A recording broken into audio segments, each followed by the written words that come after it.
नमस्कार दोस्तों, मैं हूं रेलवे पॉइंट्समैन अंकुश। दोस्तों स्वागत है आपका एक और आज के श्रीनगर के नए ब्लॉग में। और आज हमारी ट्रिप का सबसे पहला दिन और सबसे पहली जगह है और हम आए हैं श्रीनगर के शंकराचार्य टेम्पल में।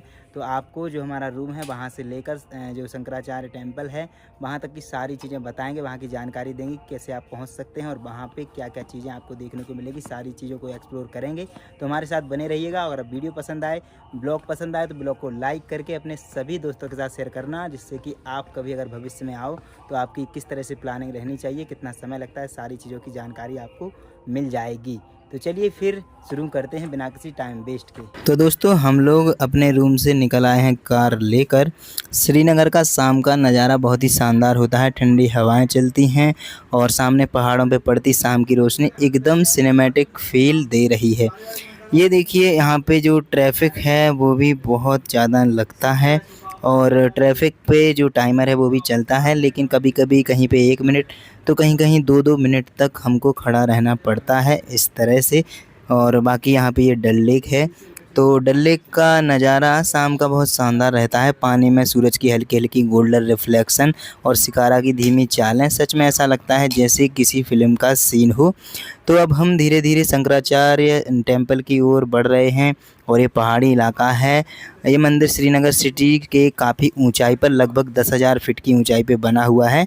जैसे जैसे हम ऊपर जा रहे हैं तो पूरा श्रीनगर धीरे धीरे नीचे छोटा दिखने लगता है। शाम के वक्त यहाँ का जो वातावरण है और भी पीसफुल हो जाता है, दिन की भीड़ कम होने लगती है और पहाड़ों की ठंडी हवा सीधा दिल को सुकून देती है। तो हम लोग यहाँ पे धीरे धीरे आगे बढ़ रहे हैं। बाकी शाम का समय है तो लोगों के वापस आने का समय है, तो ज़्यादातर जो वहाँ पे ट्रैवलर या कार जो भी चलती हैं वो वापस आती हुई आपको नज़र आएंगी, क्योंकि इस जगह पर सुबह 7:30 बजे से लेके शाम के 4 बजे तक ही एंट्री अलाउ होती है। कार यहीं तक जाएगी और यहाँ पे हम लोगों को छोड़ दिया है। इससे आगे हम सभी को पैदल जाना पड़ेगा। तो देखते हैं फिर आगे का नज़ारा। यहाँ पे जो है आपको टोटल 300 सीढ़ी नज़र आएंगी, तो वो 300 की 300 सीढ़ी चढ़ने में आपको थोड़ी थकान ज़रूर महसूस हो सकती है, लेकिन जैसे ही आप ऊंचाई पे जाते हैं तो वहाँ से मिलने वाला व्यू उस थकान को कम कर देता है, जैसे कि हमारे साथी लोग आगे चल रहे हैं। जब आप ये सीढ़ियाँ चढ़ोगे तो आप बहुत बुरी तरह थक जाओगे, क्योंकि अभी लगभग 100 सीढ़ियाँ रह गई हैं और हम लोग थक गए। हमारा एक साथी देखिए है और एक साथी देखिए अब एनर्जी दिखा रहा है। तो देखिए यहाँ से श्रीनगर का आएगा 360 व्यू। तो दोस्तों ऊपर आते ही सबसे पहले मंदिर के बारे में अलग अलग भाषाओं में लिखा है। ये मंदिर बहुत पुराना है और माना जाता है कि इसकी प्राचीन स्थापना राजा गोपादित्य ने करवाई थी। बाद में कई शासकों ने इसकी मरम्मत करवाई। मुगल बादशाह शाहजहां के समय यहाँ तक पहुँचने के लिए सीढ़ियाँ और कुछ संरचना का काम किया गया था, इसलिए वहाँ उनका नाम देखने को मिलता है। आदि शंकराचार्य जी के यहाँ आने से, तपस्या करने से बाद में मंदिर का नाम शंकराचार्य टेम्पल के नाम से जाना जाने लगा। यहाँ आने के बाद भी हमें थोड़ी और कुछ जो है सीढ़ियों को चढ़ना पड़ता है, जो कि बहुत ज़्यादा सीधी यहाँ पे बनी हुई हैं।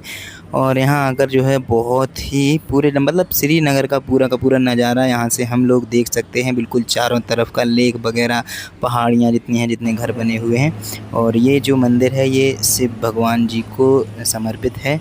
बाकी यहाँ से अब हम नज़ारा देखेंगे कि किस तरह का नज़ारा आता है और आप सभी को भी जो है चारों तरफ का नज़ारा यहाँ से हम लोग दिखाने वाले हैं।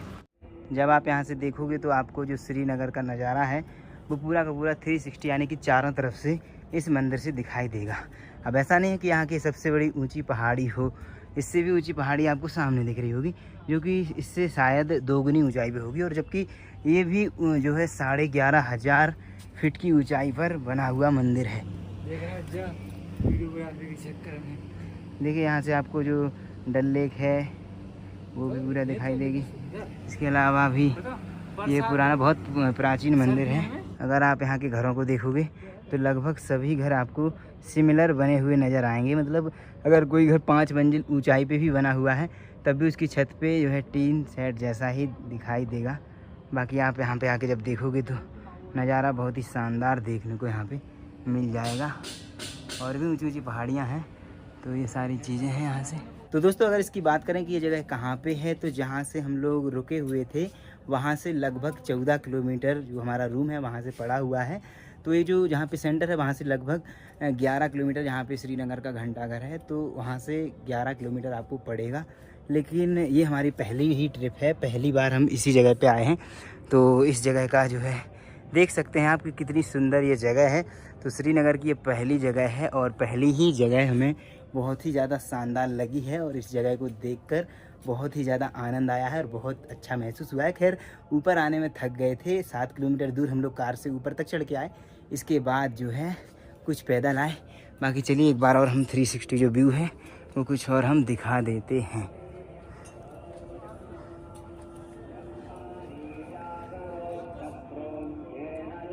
ये सीढ़ियाँ यहाँ पे नज़र आ रही होंगी आपको। तो ये यहाँ पे अगर आप सीढ़ियाँ चढ़ते हुए थक जाते हैं तो यहाँ पे बैठने की भी व्यवस्था दी गई है। इसके अलावा आपको यहाँ पे जो टॉयलेट है उसकी भी जो है सुविधा दी गई है और यहाँ पे आप लोग मंदिर में जाने से पहले जूते चप्पल उतार कर यहाँ पे रख सकते हैं। और यहाँ पे आपको बोर्ड भी लगा हुआ दिखाई दे जाएगा कि एक तरफ आपको अगर वॉशरूम जाना है, दूसरी तरफ पीने का पानी भी आपको मिल जाएगा। जैसा कि सामने यहाँ पे एक टंकी रखी हुई है और यहाँ पे बहुत ठंडा पानी हमको मिला था। यहाँ पे हाथ भी धो सकते हैं और पीने वाला पानी भी है, बहुत शुद्ध पानी। यहाँ पे हम लोगों ने भी पीकर चेक किया था और पानी का स्वाद भी बढ़िया था। तो दोस्तों हम लोगों ने तो यहाँ पे घूम लिया है। आप भी आओगे तो बहुत अच्छी अच्छी फ़ोटो आप यहाँ पे ले सकते हो और बहुत अच्छा व्यू यहाँ पे आता है। तो बाकी जब आप आओगे तो रियल में एक्सपीरियंस यहाँ पे करोगे। तो दोस्तों इस तरह से हमने शंकराचार्य टेम्पल को पूरा यहाँ पे घूम लिया है और हमको यहाँ पे लगा है सिर्फ 1.5 घंटे का समय और आने जाने का मिलाकर टोटल 2.5 घंटे का समय हो गया है। तो चलिए अब चलते हैं हम रूम पर वापस। तो दोस्तों अब हम पहाड़ी से नीचे आ गए हैं और डल लेक के साइड व्यू को देखते हुए हम लोग अपने रूम की ओर जा रहे हैं। यहाँ पे जो है डल लेक और सामने तरफ पहाड़ियाँ और साइड में एक तरफ बहुत ज़्यादा पेड़ और देवदार के वृक्ष यहाँ पे ज़्यादा देखने को मिलते हैं। बाकी अगर खर्चे की बात करें तो हम लोग एक टूर पैकेज करके आए हैं 10,000 पर पर्सन के हिसाब से, जिसमें कार रहती है, रूम रहता है और खाना वगैरह सारी चीज़ें रहती हैं। और इसके बारे में अगर आपको जानना है तो डिटेल में हम किसी भी ब्लॉग में आपको बता देंगे। बाकी आप इस नज़ारे का आनंद ले सकते हैं। तो चलिए मिलेंगे अगले ब्लॉग में। चैनल को सब्सक्राइब कर लेना। धन्यवाद।